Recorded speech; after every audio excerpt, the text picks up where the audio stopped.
ገረገራ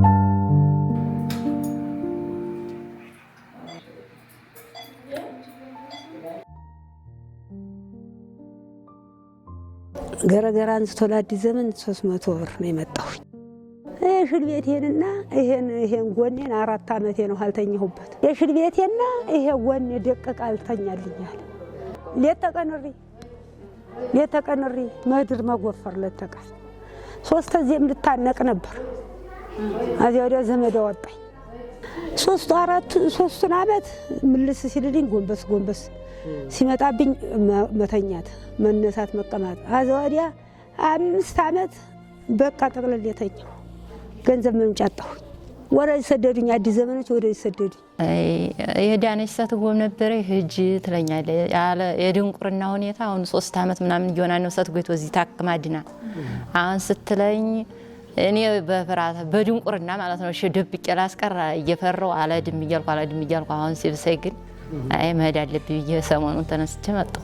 የማህፀን መውጣት ማለት በሴቶች ማህፀን በብልት አካባቢ የሚገኙ የሴቷ የሽል ቤት የፍኛዋ እንዲሁም ደግሞ የሰገራ ቋት ወደታች ወደ ብልት መውረድ ማለት ነው። ይሄኛው መውረዱ የሚከተለው በዋናነት የደጋፊ አካላት የምንላቸው ጡንቻዎች አሉ፣ ፋሻዎች አሉ። የነሱ መላላት መጎዳት በሚኖርበት ሰዓት የማህፀን ወደታች መውረድ ማለት ነው ማህፀን መውጣት ማለት።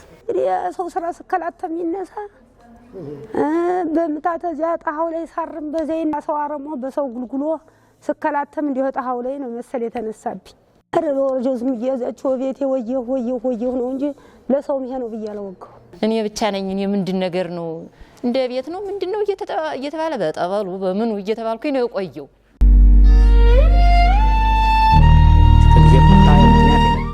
ፈጣሪ ስለተቆጣቸው ፈጣሪ ስንት ስለሚያረግባቸው የቤት አመል የቤት ጓዝ ስለሆነ የመጣ ችግር አለመሆኑን ግን አሁንም እንደው በደንብ ማስገንዘብ ፈልጋለሁ። ስለዚህ ይሄ የህክምና ችግር ነው፣ በህክምና የሚታከም ችግር ነው።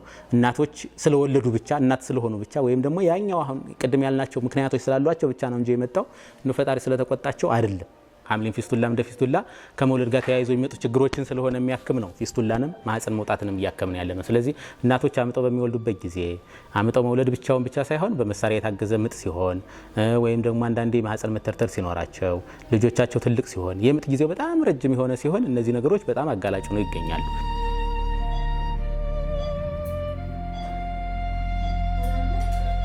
እንደኛ ማህበረሰብ ደግሞ የስራ ጫና ከፍተኛ የሆነ የስራ ጫና በተለይም ደግሞ ይሄ በጀርባቸው እንስራ የሚሸከሙ እህል የሚሸከሙ እንጨት የሚሸከሙ ሰዎች አይነት ጀርባቸው አካባቢ ጉዳት በሚደርስበት ሰዓት ማህፀን መውጣትን አጋላጭ ነው እናገኘዋለን። ሌላኛው እድሜ ነው። እድሜያቸው እናቶች እድሜያቸው ከፍ ባለ ቁጥር የማህፀን መውጣት ይኖራል። እዚህ ጋር እንደው አብሮ ትኩረት ሊሰጠው የሚገባ ምንድነው ማህፀን መውጣት በማንኛውም የእድሜ ክልል ሊከሰት እንደሚችል ማሰብ ግን ያስፈልጋል። እኛ ከጨቅላ ህፃናት አንድ ቀን ከሞላው ጨቅላ ህፃን 89 ዓመት እስከሆናቸው እናቶች ድረስ የማህፀን መውጣት አግኝተን እናውቃለን። ስለዚህ ማህፀን መውጣት በማንኛውም የእድሜ ክልል ሊሆን ይችላል። ግን እድሜ ከፍ እያለ በሄደ ቁጥር በእያንዳንዱ 10 ዓመት ዳብል የሚሆን ሪስክ ወይም ደግሞ 2 እጥፍ የሚሆን ሪስክ አለው ተብሎ ይታሰባል። ሌላኛው ርጣት ጋር ተያይዞ ርጣት በሚኖርባቸው ሰዓት የሴቶች ርጣት የሆርሞን ችግር ስለሚኖረው ኢስትሮጅን የሚባለው ሆርሞን ስለሚያንስ ይሄ ሰውነታቸው ውስጥ ያለው ጡንቻ ጠንካራ መሆኑን ያቅተዋል። ሀዚማ መርምረው አገኙት። ባህር ዳር መርምረው ማጠን ጉሌት ነው የማጠን ጉሌትና ይሄ ቁርጥማትም ሌላ በሽታ ማለብሽ ብለው ወደዚህ ላኩኝ። እንደዚህ ታከመን ደግሞ ድነናል ምናምን ሲሉኝ ተመስገን የማን የምድናለው ብዬ ደስ አለኝ። ጭንቀት ይወላ ለቀቀኝ። ሌላ ምን አለኝ? ማህፀን መውጣት ምልክቶች ምን ላችኋል? አንደኛ ማህፀን ወደታች ወጦ መታየት ወይም ደግሞ እናቶች ደግሞ ሲቀመጡ ልክ የሆነ ባዕድ የሆነ ነገር ላይ የተቀመጡ መምሰል፣ ልክ እንደ ኳስ ነገር ተቀመጡ፣ እንቁላል ነገር ላይ ተቀመጡ፣ ማህፀኔን ፍልቅቅ አረገኝ ምናምን አይነት የሚሉ ምልክቶችን ያሳያሉ። ይሄ ማህፀን መውጣት አንደኛው ቀጥተኛ ተዛማጅ ነው። አንዳንዴ ውጭ ወጥቶ ሊያዩት ይችላሉ። ፈሳሽ ሊኖረው ይችላል፣ ደም ሊኖረው ይችላል። እሱ ነገር አንደኛው እንትን ነው። ሌላኛው ሽንት ሊያስቸግራቸው ይችላል። ሽንት መሽናት መቸገር፣ አልወጣም ማለት፣ ከሸኑ በኋላ መንጠባጠብ ወይም ደግሞ ሸንተው ሲጨርሱ መልሶ ያልጨረሱ መምሰል አይነት ነገሮች ይኖራሉ።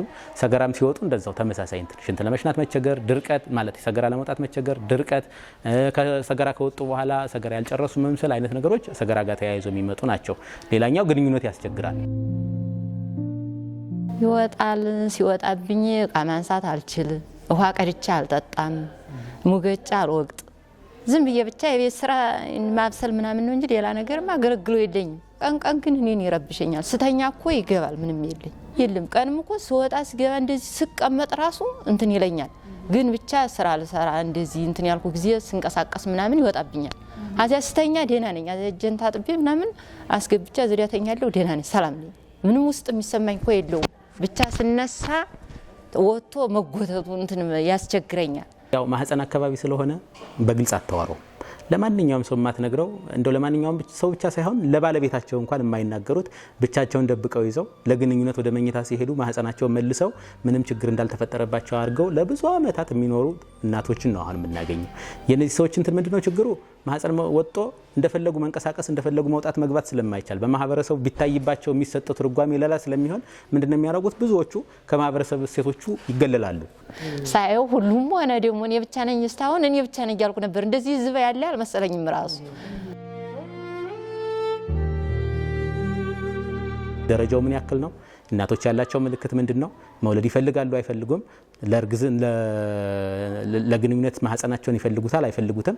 ከዛ ውጭ ደግሞ ሌላ አጠራጣሪ ነገሮች አሉ ወይ? ማህፀን ካንሰርን የሚመስል ሌላ አጠራጣሪ ነገሮች ወይም ደግሞ ማህፀንን ማውጣት ግዴታ የሚሆንባቸው ለምሳሌ ሌላ ጤዎች ቢኖሩ ለምሳሌ ሽልቤት ላይ ያለ ጢሞኛ ሙኝጥ የምንለው አይነት ነው። የእንቁላል ማምረቻ አካባቢ ያሉ ጤዎች ቢኖሩ ወይም ሌላ እንደው ሽልቤቱን ማውጣት አስፈላጊ ነው ተብሎ የሚታሰብበት አይነት ነገሮች ካሉ ሽልቤቱን አብረን እናወጣዋለን ማለት ነው።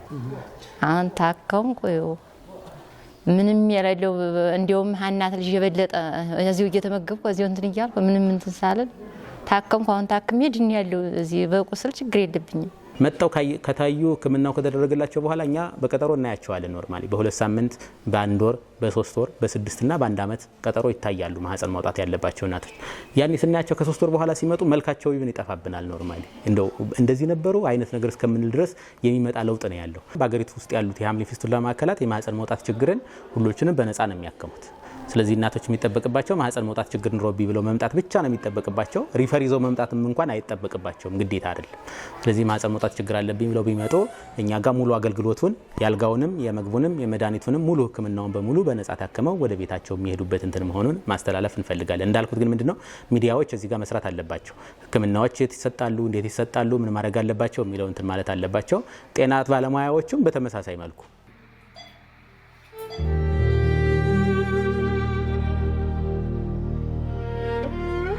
Thank you.